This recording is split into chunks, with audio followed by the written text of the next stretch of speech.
Terus solusi kita untuk perbaikan kedepannya itu seperti apa? Memang ini agak terlambat karena sesungguhnya juga data kita baru kemarin ini terekam di Dapodik maupun PMM. Itu kalau saya kepala sekolah, selama ini masih problem karena dari dinas juga baru di-approve berapa hari yang lalu. Oke, baik, silahkan Ibu Atik pimpin kita dalam doa. Kita siapkan hati untuk berdoa dalam nama Bapa dan Putra dan Roh Kudus. Bapa di dalam surga, kami ucap syukur dan berterima kasih kepada-Mu atas segala berkat yang Engkau berikan kepada kami, sehingga kami dapat berkumpul bersama di tempat ini guna untuk mendengar diseminasi budaya positif pada hari ini. Tuhan, berkatilah kami, semoga apa yang disampaikan oleh pemateri kami yaitu Ibu Kepala Sekolah dapat berguna untuk kami dan untuk tempat ini. Semuanya ini Tuhan kami serahkan kepada Kristus Tuhan kami. Amin. Baik, terima kasih kepada Ibu Atik. Kita lanjut saja di materinya. Hari ini kegiatannya tentang diseminasi budaya positif SLPK Santo Yosef Renado Mens. Diseminasi budaya positif ini adalah sesungguhnya merupakan landasan dasar atau batu pijakan pengembangan karakter atau profil pelajar Pancasila. Budaya-budaya positif ini akan melahirkan 6 dimensi profil pelajar Pancasila. Jadi di sini ada sebuah rujukan, seorang guru yang baik harus memiliki kompetensi atau kemampuan mewujudkan budaya positif di sekolah dengan penerapan konsep sebagai berikut. Jadi ada beberapa item yang harus dimiliki oleh guru, kepala sekolah untuk menerapkan budaya positif. Jadi kompetensi-kompetensi ini yang akan mendukung penerapan positif itu berjalan dengan baik, tercapai prosesnya, dan juga begitu juga outputnya. Jadi ini ada beberapa item, ada beberapa kemampuan kompetensi. Yang pertama itu disiplin positif, yang kedua motivasi diri, yang ketiga posisi kontrol, yang keempat keyakinan. Seharusnya lebih dulu keyakinan sekolah, keyakinan kelas, baru segitiga restitusi. Kalau Bapak Ibu buka di PMM ada ini tentang disiplin positif. Terus tentang keyakinan sekolah juga saya rasa ada modulnya dengan segitiga restitusi. Itu ada pelatihan mandiri di PMM tentang kemampuan-kemampuan atau kompetensi-kompetensi yang harus dimiliki oleh seorang guru. Yang pertama tentang disiplin positif. Disiplin positif ini adalah cara penerapan disiplin yang mengajarkan anak untuk bertanggung jawab dan dapat menumbuhkan kesadaran dalam diri tentang pentingnya budaya positif dan nilai-nilai kebajikan. Nah, nilai-nilai kebajikan ini adalah nilai-nilai yang terkandung dalam 6 dimensi profil pelajar Pancasila, yaitu yang pertama itu bertakwa kepada Tuhan Yang Esa, yang kedua itu berkebinekaan global, yang ketiga mandiri, keempat gotong royong, yang keenam bernalar kritis dan kolaboratif, kreatif. Jadi ini adalah nilai-nilai kebajikan yang mengerucut pada 6 dimensi profil pelajar Pancasila. Jadi nilai-nilai profil pelajar Pancasila itu diambil dari nilai-nilai kebajikan yang mana yang memiliki nilai positif. Selanjutnya, disiplin positif ini juga yang akan memberikan pemahaman terkait motivasi, hukuman, dan penghargaan terhadap orang lain dan juga terhadap diri sendiri. Disiplin positif ini harus lahir dari diri siswa maupun diri kita para guru. Budaya positif. Nah, budaya positif itu misalnya motivasinya misal datang tepat waktu ke sekolah, terus tidak meninggalkan kelas. Terus keyakinannya nanti apa? Keyakinannya nanti itu lahir dari nilai-nilai, dari peraturan dari budaya-budaya positif itu. Terus yang akan kita bicarakan nanti di keyakinan sekolah itu, misalnya dari motivasi itu tadi akan melahirkan satu keyakinan, nilai yang akan kita amini, yang akan kita anut di lembaga ini. Kemudian ini ada 3 perilaku, motivasi perilaku manusia. Yang pertama, untuk menghindari hukuman. Yang kedua, untuk mendapat penghargaan dari atau imbalan dari orang lain. Yang ketiga, untuk menghargai diri sendiri terkait keyakinan yang dipercaya. Motivasi, apa keterkaitan dari motivasi ini dengan budaya positif? Maksudnya, dalam melakukan suatu tindakan itu harus lahir dari motivasi diri yang saya yakin itu yang untuk menghargai diri sendiri. Jangan karena ditegur oleh pimpinan, jangan karena ini mau dipuji oleh orang lain, tapi untuk sebagai penghargaan terhadap diri.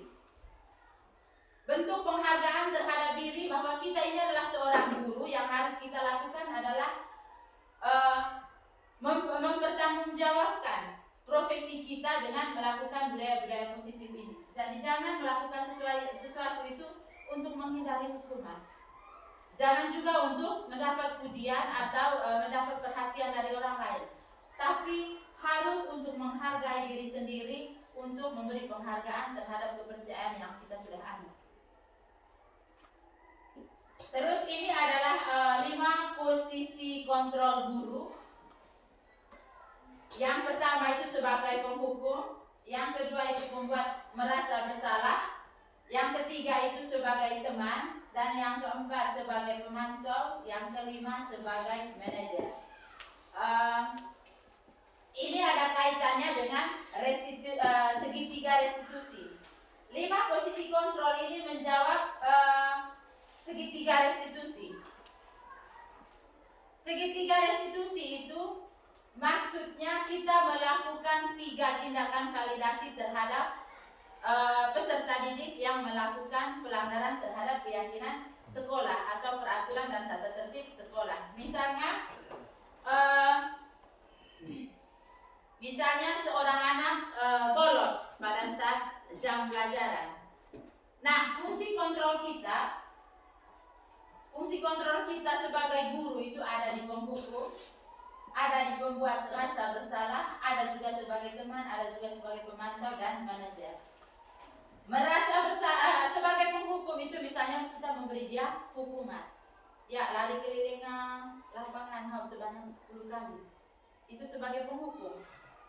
Terus yang kedua itu sebagai pembuat rasa bersalah, kita akan memojokkan dia, kita akan mengeluarkan ujaran-ujaran atau kata-kata yang anak ini akan tersudut.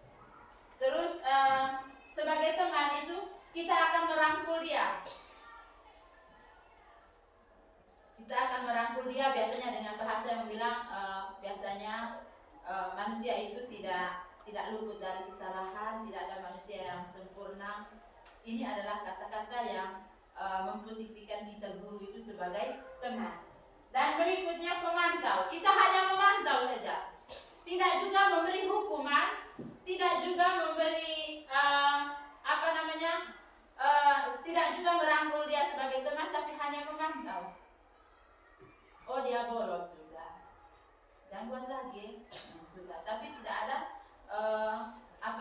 suatu tindakan atau motivasi yang kita berikan kepada anak ini agar dia berubah. Tapi ketika kita sebagai manajer, berarti kita mengelola tindakan dari anak ini sehingga anak ini bisa berubah. Nah, bagaimana cara kita mengelola tindakannya itu, tindakan bersalahnya itu, agar anak ini bisa berubah? Dengan cara menerapkan segitiga restitusi. Nah, kegiatan segitiga restitusi ini yang pertama itu adalah validasi tindakan yang salah. Validasi tindakan yang salah ini, saya kasih contoh misalnya tadi yang bolos itu. Kita menanyakan kepada dia, kira-kira yang dia lakukan itu benar atau salah. Ketika dia bilang salah, kita tanya sudah. Kita masuk sudah di stabilkan identitas ini. Stabilkan identitas itu maksudnya kita menanyakan kita menanyakan penyebab dia bolos. Dokter bolos mau. Mungkin alasannya dia saya tidak sempat meminta izin kepada guru karena saya punya perut sakit. Terus saya lapar, bisa saja dengan alasan saya malas, saya ngantuk, atau mungkin saya tidak mau ikut lesnya Pak A atau Pak Ibu B. Bisa saja. Di situ kita melakukan stabil identitas. Kita menanyakan, menggali dari anak ini kenapa ini terjadi. Terus berikutnya itu adalah menanyakan keyakinan. Bapak Ibu guru, sebelum balik kelas, nanti mulai dari minggu depan itu harus ada keyakinan kelas. Keyakinan kelas itu berfungsi dari awal semester sampai akhir semester. Sedangkan kesepakatan kelas itu di awal pembelajaran itu harus ada kesepakatan kelas agar proses pembelajaran itu berlangsung sesuai dengan hal-hal yang disepakati. Saya rasa di observasi kali lalu itu sudah mulai menerapkan karena yang diterapkan pada kurikulum merdeka ini harus ada keyakinan, harus ada ini budaya positif. Terus keyakinan kelas, terus nanti ada ada kesepakatan kelas. Nanti juga kita akan buat saya belum pernah melihat kita punya tata tertib atau peraturan di sekolah di sini. Mungkin nanti itu kita adakan ulang. Nanti peraturan sekolah dari peraturan dan tata tertib sekolah ini kita akan lahirkan nanti keyakinan sekolah. Nanti saya minta Pak Patris untuk bikin dia punya posternya untuk tempel di atas. Nanti sekalian komunikasi dengan bendahara bos supaya nanti ditempel di pintu masuk atau di dinding samping lab komputer itu supaya bisa dibaca oleh seluruh warga sekolah. Menanyakan keyakinan ini misalnya kita sudah ada keyakinan-keyakinan yang sudah disepakati oleh seluruh warga kelas. Ketika misalnya yang melakukan restitusi segitiga restitusi ini adalah wali kelas, dia menanyakan kira-kira tindakan yang kamu tadi bolos ini kira-kira melanggar keyakinan kelas yang mana? Ketika dia sudah menjawab, kira-kira apa pernyataan kamu agar kamu tidak melanggar keyakinan kelas ini lagi? Ini adalah segitiga restitusi yang dimaksud pada budaya positif. Jadi kita sekarang itu kan tidak boleh pakai kekerasan, tidak boleh lagi menggunakan hukuman. Membuat rasa bersalah tadi tidak boleh. Terus sebagai teman juga tidak boleh. Kita harus berlaku sebagai manajer. Nah, manajer itu dalam memecahkan masalah itu harus menggunakan segitiga restitusi. Bapak Ibu harus perlu melakukan pembelajaran mandiri di PMM itu nanti tentang penerapan segitiga restitusi. Ada beberapa kasusnya di situ. Saya dulu sudah pernah buat itu, tapi dia punya aksi nyatanya yang tidak valid karena kameranya blur, kamera itu blur di situ, jadi harus buat ulang. Terus ini tentang keyakinan sekolah, keyakinan kelas dan kesepakatan kelas. Keyakinan kelas merujuk pada keyakinan guru terhadap kemampuan mereka sendiri dalam menciptakan lingkungan belajar yang positif, memotivasi murid untuk belajar dan menanamkan disiplin dalam ruang kelas. Dan keyakinan ini tercermin dalam sikap dan perilaku guru terhadap tugas mereka serta cara mereka berinteraksi dengan murid. Jadi keyakinan kelas ini nanti outputnya misalnya Dia tidak dalam rumusannya itu tidak boleh menggunakan kata yang diawali dengan kata-kata negatif. Misalnya jangan, tidak boleh, misalnya jangan membuang sampah sembarangan. Itu tidak boleh. Tapi dia harus menggunakan kata-kata positif. Misalnya saya bangga membuang sampah pada tempatnya. Terus saya harus datang sekolah tepat waktu. Tidak boleh lagi formulasi bahasanya itu didahului oleh kata negatif. Jangan, tidak, itu tidak boleh. Terus itu adalah keyakinan kelas.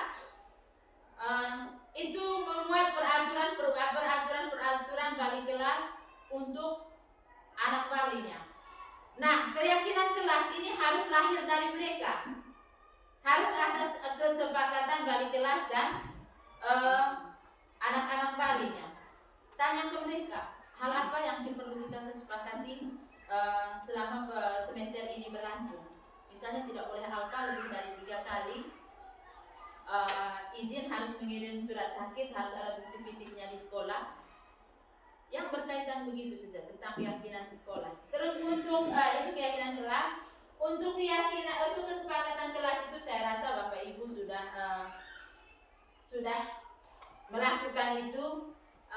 Nanti yang Ibu Ani dengan Ibu Sari nanti bisa sesuaikan tentang kesepakatan kelas. Kesepakatan kelas itu berlangsung di awal pembelajaran. Agar pembelajaran itu berlangsung dengan lancar, terus tercapainya juga tujuan pembelajaran, harus ada kesepakatan kelas terlebih dahulu. Itu tentang keyakinan kelas, segitiga restitusi. Terus yang terakhir ini adalah budaya positif. Ini keterkaitannya dengan profil pelajar Pancasila yang lahir dari filosofis Ki Hajar Dewantara. Filosofis Ki Hajar Dewantara itu adalah kita guru harus menghamba pada murid. Kita guru harus menghamba para murid. Kita yang memberikan contoh, memberi dorongan dan memberi teladan kepada murid. Jadi kurikulum merdeka itu harus karena dia lahir dari filosofis Ki Hajar Dewantara itu, jadi pembelajarannya itu harus berpihak pada murid. Nah, berpihak pada murid ini artinya kita harus melayani kebutuhan belajar murid. Kita mengakomodasi gaya belajar murid. Kita juga harus melayani mereka sesuai kesiapan belajarnya, minat belajarnya, dan profil belajarnya. Jadi itu. Terus ada pertanyaan refleksi.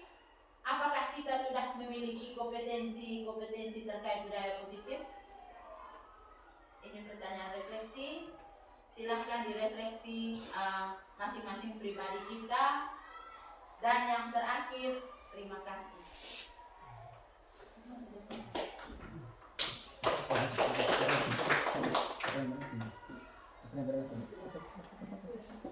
Terima kasih.